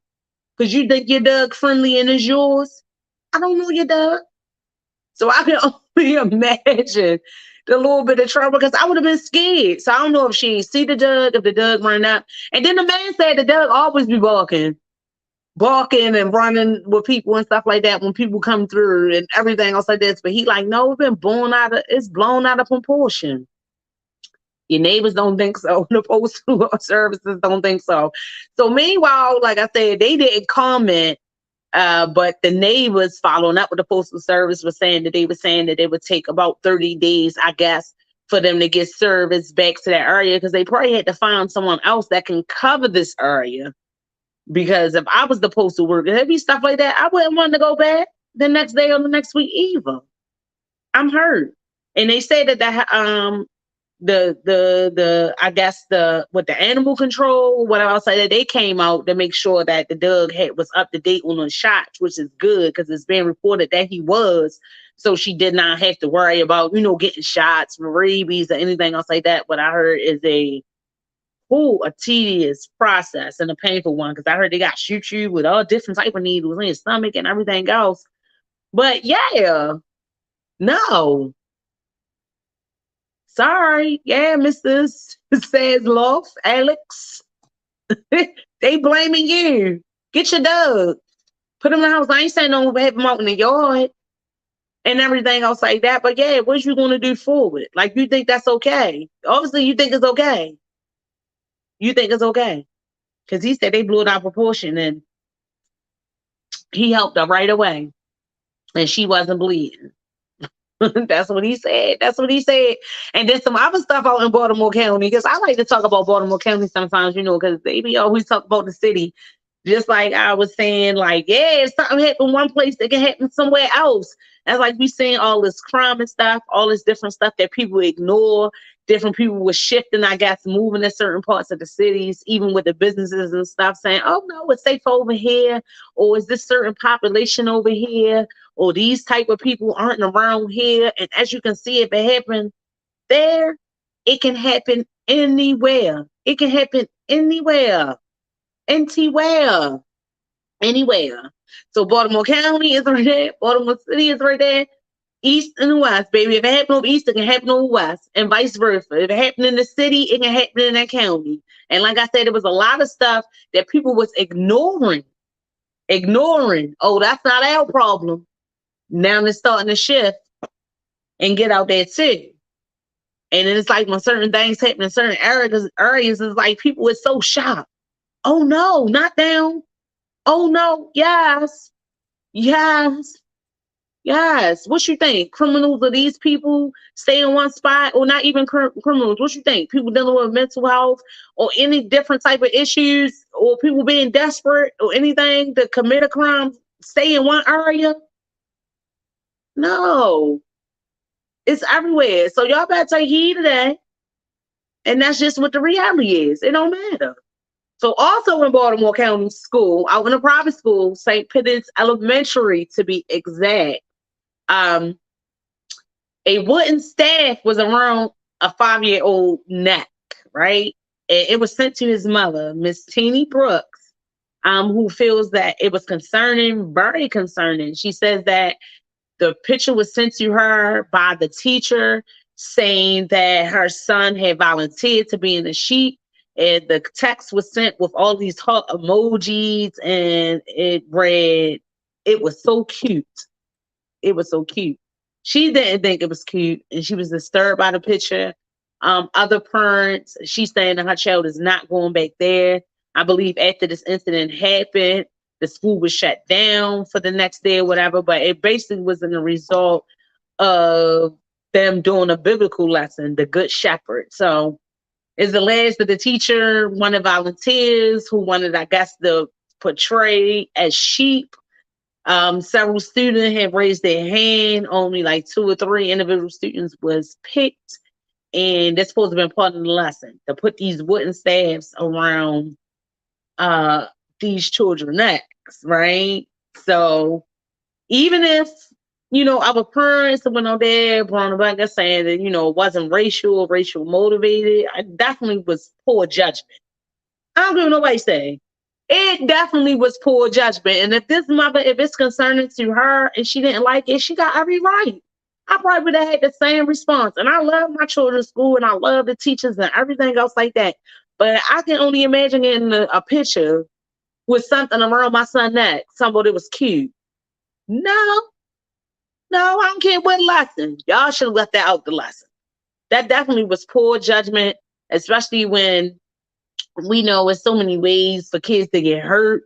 It's so many things that can be just, misconstrued and thought about the same way. They definitely shouldn't have been there. I want to know who was the staff here on this day, or did he have an assistant in the class? Because this young man was 5 years old. Not that age matters or anything else like that, but I'm thinking it probably was the assistant in the class, that was like helping them or whatever, it being a private school, and they ain't say, that's not no good idea to put this wood around these kids' neck. We can get our point across without doing this. Or I wish somebody would have been there and said that to him. But yeah, Miss Teeny Brooks said her son is not going back.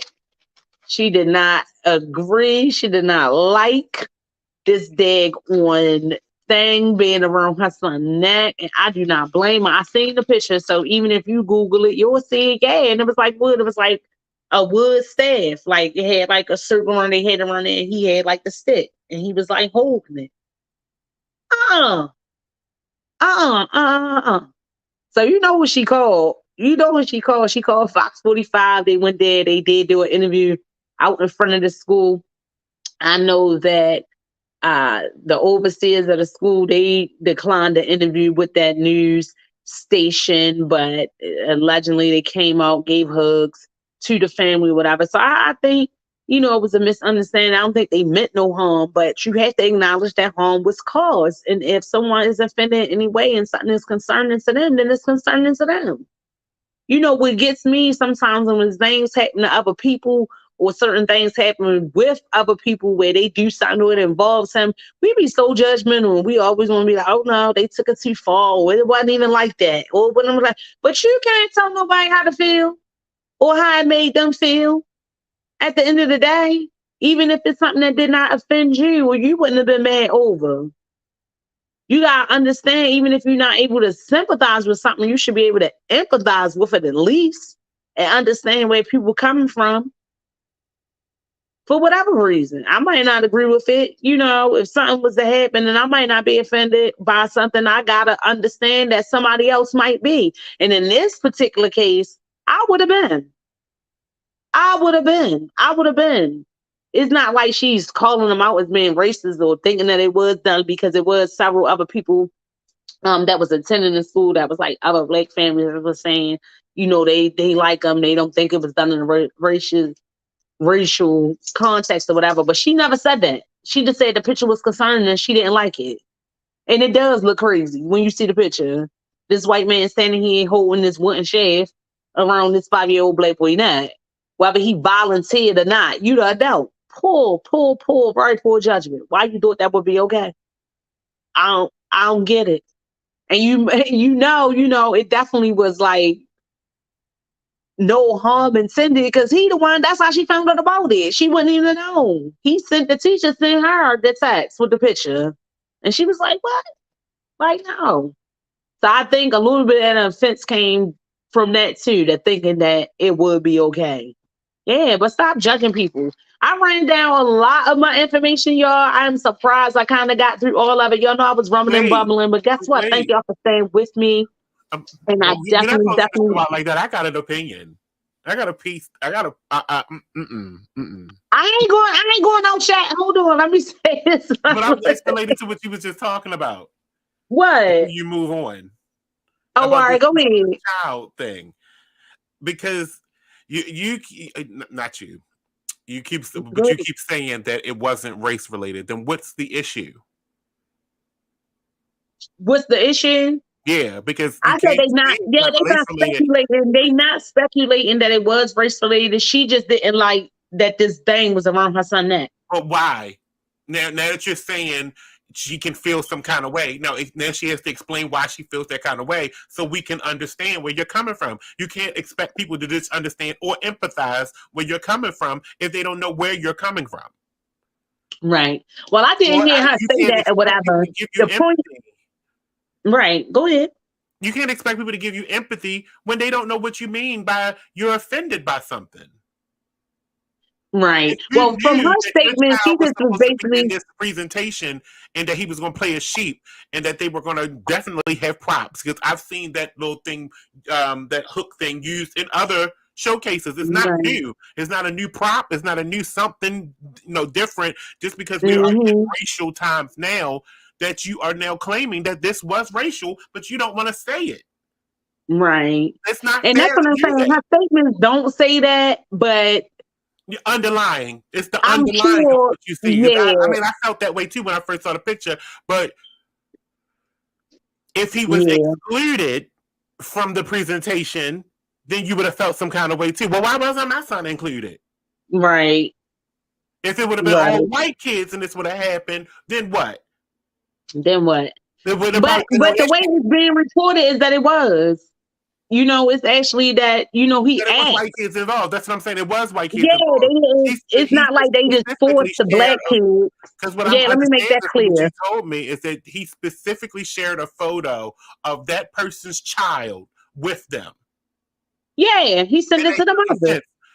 That's where you can see how this kind of could have got blown out of proportion, because you should have addressed this with that teacher versus going to Fox 45 trying to look for a source, trying to be a source. And that's exactly what you didn't even believe was racial, but you sent it to Fox 45. Who's the problem in this scenario? I didn't see any statements that she was saying that she didn't believe that it was racial. It was more so like other parents speaking, because I guess like that's what they got from it. That's what she was alleging, even though she didn't say that was why. She just basically made the statement that the picture was concerning. So I guess in her reference to saying that the picture was concerning, that's what other people were getting from it. Exactly like what you're feeling there. Like, what concerns you about the picture then? Because I guess it was a lesson that has been taught in the school. Only extreme, but that's my point. The only extreme you could do was go to 545 and not the PTA. Right. And the way that it's being reported, like from the other parents, is saying that she asked another parent is saying she asked her child, what happened? And he asked who wanted to volunteer, who wanted to be the sheep. Everybody in the class was enthused. Everybody raised their hand. And it was like 2 or 3 kids that got priority. And they were kind of like, I guess, trying to show them or something or whatever, how the sheep or what they went through, tying it to this lesson. I'm trying to step in this situation too as a student. If I was the student, like, would I be thinking that this was racial? No, I wouldn't probably. Even if I was a child, if I was a parent back in the days of when we were going to school, would this have been an issue? No, it probably wouldn't even then. So today's climate is making this an issue, which it shouldn't be. It is. And I guess that's where my opinion comes from when I said like it was poor it was poor judgment. And I think I'm saying that because either because he shared a picture with the parent. He shared the picture with the parent. The parent, if you did feel uncomfortable, why you didn't approach the teacher that you are actually supposed to have a relationship with your child's teacher. You should have approached the teacher.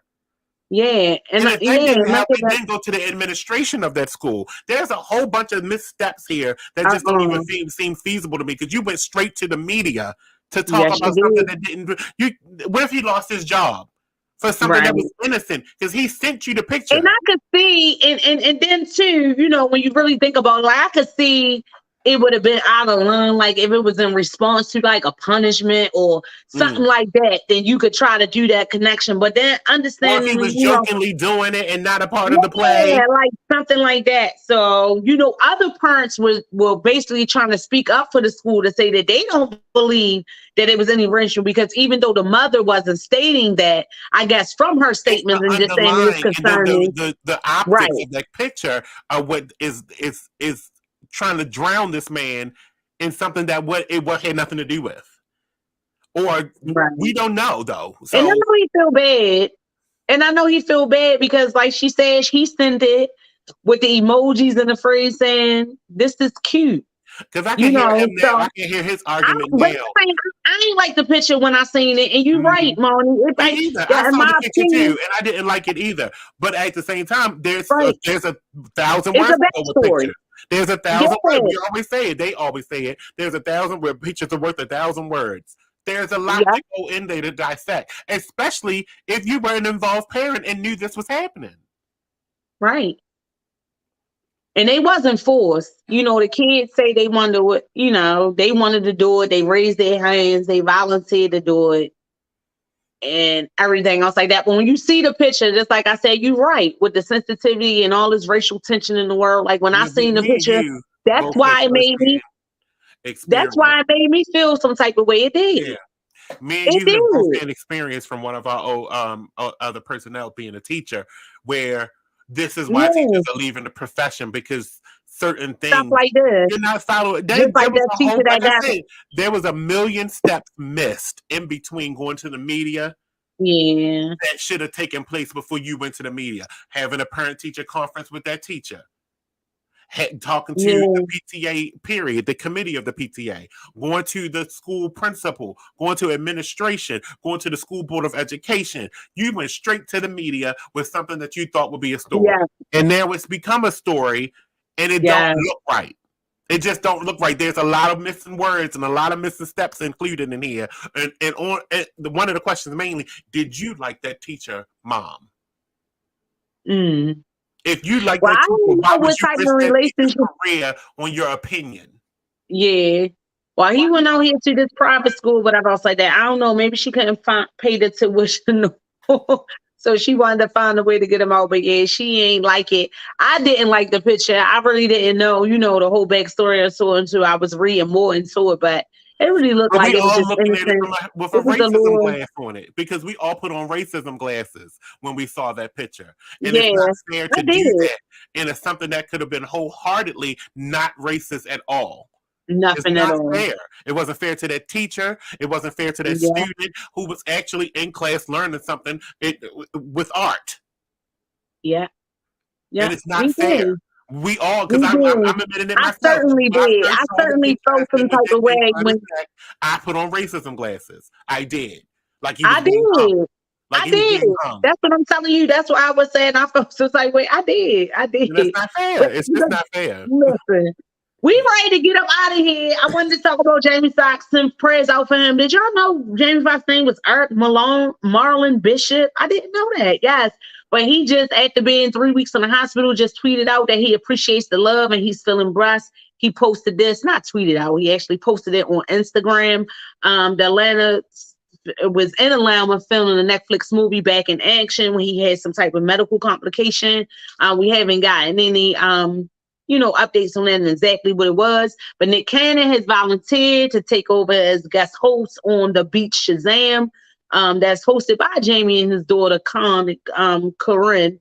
And Kelly Osbourne is going to serve as the guest DJ. So, it was different speculations that maybe he was getting high or whatever else like that, because these witch names, how they try to do everybody, just like how they try to do the lady that's being replaced on the Bad Boys 4. What's her name? Miss Randall, the actor who played Martin Lawrence. Wife. A video just came out. Her looking very feral in a wheelchair. People are speculating maybe she's in a drug rehab. But these people are getting older. They normal people. They getting older. They have issues, and everybody that's falling on bad times with their medical. Yes, beautiful her. She was replaced by Tasha Smith, who will be playing Martin Lawrence's wife. In this movie, like I was saying, a video had came out showing her looking. To me, it looks like she is battling with some type of health condition. So prayers out to her. But of course, people always speculate when it's celebrities and they're going through things, and it's always something with drugs or something. But that's not always people's case. That's how they did Brandon in the hole, tried him so bad with Chad Boswick. People said so much about him when that man was actually fighting for his life the whole time. So keep these people lifted up in prayer. Everything ain't about drugs, y'all. Everybody not addicted. And everything, it's just so much stuff that be happening in the world today that does make us put on certain glasses, and as well as certain blinders. We living under a glass ceiling, and different things do happen and give people a certain opinion or a certain idea to think about things in a certain light, and it's very, very sad. That's why I'll be praying to keep my mind clear, because right when Moni was saying, like, yeah, I felt some side way because I seen this white man with his wooden staff around his black boy's neck. But really thinking about it, I know he did not mean no harm. So keep them prayed up, keep them lifted up. Y'all know I'm be right back here next Thursday. I'm over my time. I'm sure I'm surprised. That's because Moni was talking about some things. He didn't say bye, get up off of here. But I'm gone, y'all. I will be back next Thursday, same time, same station. Yes, telling you what I always give. You better live. Don't forget to come back and support the girl and talk to me. Talk to me. Your news, our views, you know what it is. We know what it is, and we know what it gives. It's more than life to die. So you better live. I'll be back next week talking how I talk, doing what I do. Holla at me. I love y'all. God bless you. God loves you. See you next week. I'm out of here.